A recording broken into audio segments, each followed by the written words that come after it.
부동산 투기란 무엇인가? 문재인 정부와 이재명 정부의 기준은 다르다. 투기라는 단어에는 언제나 냉정한 뉘앙스가 깃들어 있다.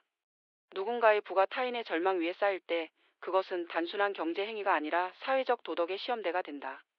부동산 투기란 바로 그 시험대 위에서 벌어지는 불로소득의 게임이다. 투기의 본질은 욕망과 불안의 교차점이다. 부동산 투기는 단순히 이익을 얻기 위한 거래로 정의하기엔 부족하다. 그 속에는 인간의 불안과 욕망이 뒤엉켜 있다. 집은 한편으로는 삶의 터전이지만 다른 한편으로는 가장 안전한 투자처로 여겨진다. 그래서 사람들은 사는 집을 사는 집으로 오인하기 시작했다. 이때 시장의 균형은 무너지고 공동체의 신뢰는 금이 간다. 문재인 정부는 투기를 사회적 악으로 본 시선이다. 문재인 정부는 부동산 투기를 불평등의 근원이자 사회적 불의로 규정했다. 집은 사는 곳이지 사는 수단이 아니다. 이 한 문장은 그 정부의 부동산 철학을 압축적으로 드러낸다. 그들의 정책은 투기 억제에 전력을 쏟았다.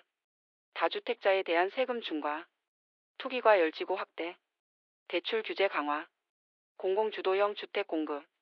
이 일련의 조치는 시장 안정보다 불로소득 차단을 우선한 결과였다. 그러나 부동산은 시장의 생명체와 같다. 혈류를 막듯 규제만 강화하면 자금의 흐름은 멈추고 거래는 얼어붙는다. 이 정부의 정의감은 높았으나 시장의 체온은 식어버렸다. 그 결과 정책 의도와는 달리 실수요자들의 부담은 오히려 커졌고 집은 더 멀어진 꿈이 되었다. 이재명 정부는 투기를 관리의 대상으로 보는 시선이다. 이재명 정부는 투기를 여전히 경계하지만 접근법은 다르다. 그는 투기를 잡되 시장은 살려야 한다고 말한다. 이 말 속에는 경제 현실과 철학적 균형 의식이 함께 존재한다. 이재명 정부는 투기를 도덕적 범죄가 아닌 시장 왜곡의 현상으로 본다. 즉 억제만으로는 근본 해결이 불가능하다고 본다.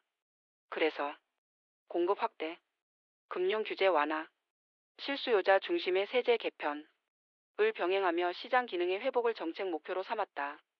그의 관점에서 부동산 투기는 도려내야 할 암이 아니라 경제 순환의 왜곡된 신호에 가깝다. 이상 과열을 진정시키되 자본의 흐름은 막지 않겠다는 것이다. 그 점에서 문재인 정부의 도덕적 엄격함 대신 이재명 정부는 현실적 조정력을 택했다. 철학의 차이는 도덕의 정화대 현실의 조율이다. 결국 두 정부의 차이는 철학의 차이다. 문재인 정부는 시각은 투기는 악, 접근은 억제와 통제 중심, 목적은 불로소득 근절과 정의 실현, 부동산의 의미는 주거의 권리로 보았다. 이재명 정부는 시각은 투기는 현상, 접근은 균형과 조정 중심, 목적은 시장 회복과 실수 안정, 부동산의 의미는 주거이자 경제의 핵심 축으로 보고 있다.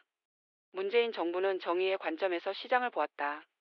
이재명 정부는 시장 속 정의를 찾고자 한다. 이 둘은 결국 같은 목표를 향하지만 길이 다르다. 하나는 도덕의 언덕을, 다른 하나는 현실의 들판을 걷고 있다. 결론적으로 정의와 현실 사이의 균형을 찾아야 한다.